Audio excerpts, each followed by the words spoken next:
Okay, so planned happenstance, it's not a complicated construct whatsoever. If you think about bringing those two words together, it gives some sense of where it's coming from. So if we think about happenstance, it's a circumstance in which something has happened, and that happening may not be something that's predictable, an outcome of a planned event. So if we then introduce that concept of planned, that takes it into a slightly different direction. So a planned happenstance is when there is something that's happened that may be unpredictable, but it has been planned at the outset. So, for example, if we think about throwing up dice into the air and seeing them land, the planning is in the number of dice, what you're doing, how you're throwing those dice, and just that activity of throwing them up in the air. The unpredictable bit is how they land. So planned happenstance is a concept that's been introduced back in 1999 by Mitchell, Levin and Krumboltz. And they were exploring this as a way of thinking and moving differently for careers planning. So rather than having that sense of a vertical career ladder, which we know is actually not based on a lot of reality. So, you know, if you have a discussion with a lot of people about how they've reached the position they're in, they're not going to tell you about planning a vertical career ladder. First I did this, then I did that, then I did the other, and it's all planned from the outset. They're not going to tell you that. Some people might, but for most people, the career journey that we're on happens by chance to some extent. And we get to learn about ourselves, we get to know a little bit about ourselves. So planned happenstance brings those things together to think about how we can plan some opportunities maybe, but to suck it and see, to have a go without there being a very, very clear understanding of what happens next and where I'm aiming to get to, which can be incredibly rigid. So Bimrose, for example, in 2006 was talking about this vertical career ladder and saying this isn't how people work it now. Albert Bandura is also someone who is worth just having a look at because he uses the concept of planned happenstance and applies it a little bit more generally, which we can do.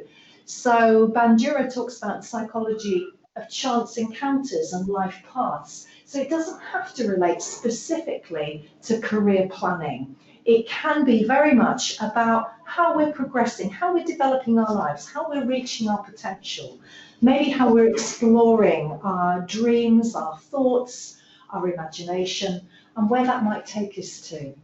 So in a very, very brief nutshell, that's what it is.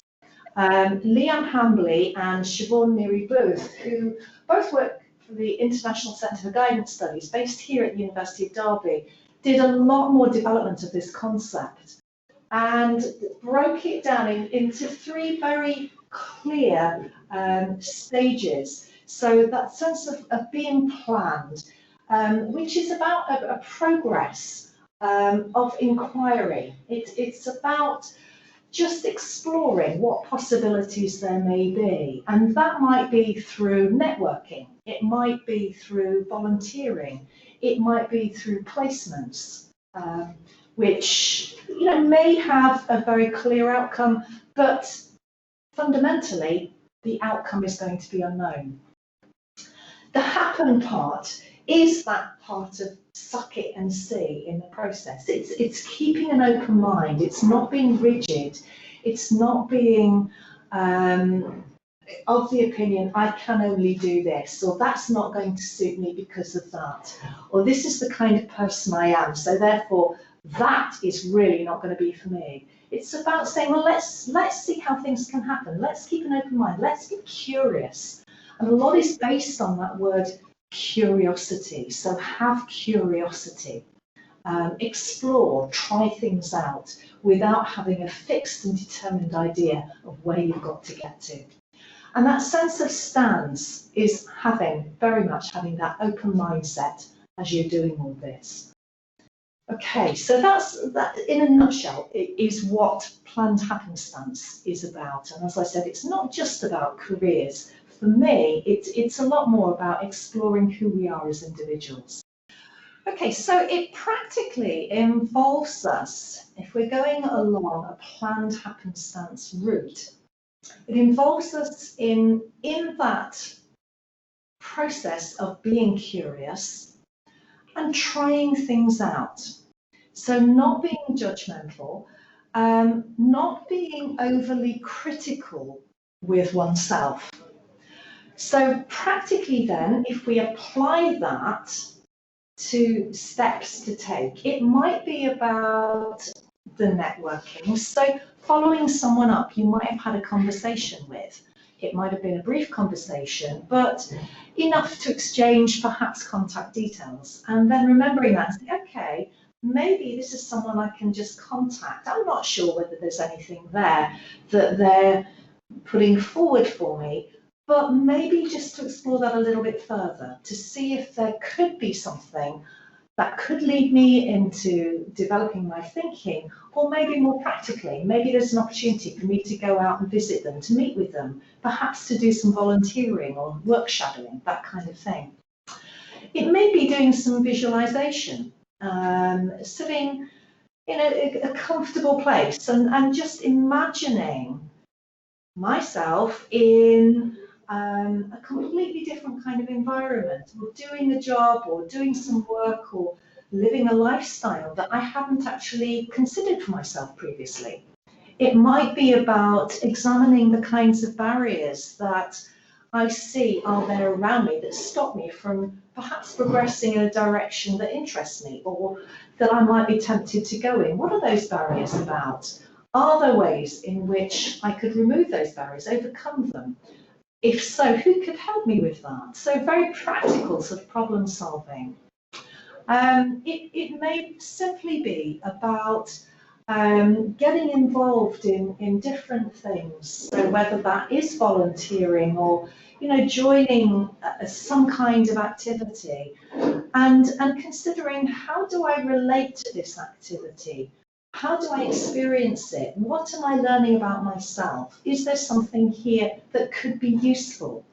And rather than having that kind of critical evaluation, if you perhaps made contact with someone and then thought, oh, they're not interested in me, they don't want me, rather than thinking that's a rejection from them, turn that round. Okay, that's been an experience. I understand that may not be appropriate for me, but what have I learned from it? What can I get from that experience? And all of this is common sense. It's not anything that is complicated, but sometimes it takes a little bit of thinking about, a little bit of dreaming, a little bit of activity that could be unstructured, that we may not have considered previously. It may have been dismissed even as a waste of time. Oh, don't get involved in that, or that's not for you. Don't give time to that because you won't enjoy it. So maybe now, if you're thinking about planned happenstance, it's an opportunity to take back some of those things and reconsider. Well, could it be for me? Could that be something I could explore and benefit from? Okay, so the benefits of using an approach like planned happenstance and the impact, the positive impact on the learning experience, is that it enables you to tap into all sorts of different ideas and thoughts about yourself, and your skills and your values as well. It gives you an opportunity to appraise yourself in a different kind of way. I think we so often grow up in life having taken on board the ideas that other people tell us about ourselves. And that can be quite hard to shake off. But planned happenstance is about creating that self-concept, that knowledge of yourself, based on practical real experience and reflection. So it's a really good approach. If you're good at reflecting, it can help perhaps to have someone else to bounce ideas off, to explore thoughts with, just as you might do in some other elements of your learning. But it does mean that you can tap into all sorts of strengths and ideas about yourself that you may not have previously had. I think curiosity is a brilliant thing, and just enveloping that sense of curiosity, getting into the habit of asking questions about different experiences is brilliant for any learning, because it helps us to think, okay, what is that teaching me about this or that that may not be directly related to the particular area of study, but may be related to other things in life in general. So it's a really good practice. I think one of the outstanding things is that growth in self-confidence. Trying things out is a really positive way of developing confidence. It helps develop skills. You know, that sort of suck it and see. It's okay if I ask this person whether there may be a work opportunity there for me. It's okay if they say no. You know, nothing terrible is going to happen. And just practicing that a little bit is a valuable experience, because it helps us to cope with that sense of what we might previously have understood as being failure. It completely turns it around so that it's a kind of value-added learning experience rather than failure.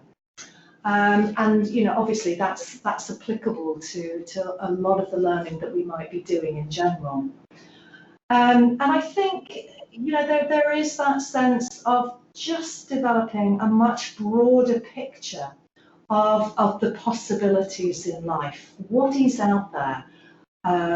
What might I be connecting to, if not immediately now, maybe at some point in the future? And that may be for my future learning. It may be that I've clocked something that I'm thinking, actually, I'm quite interested in that. I haven't got the time at the moment to look into that further, but I'm interested, and that will be something I can come back to at some point in the future. So some real positive elements there for study, for learning, and for overall development.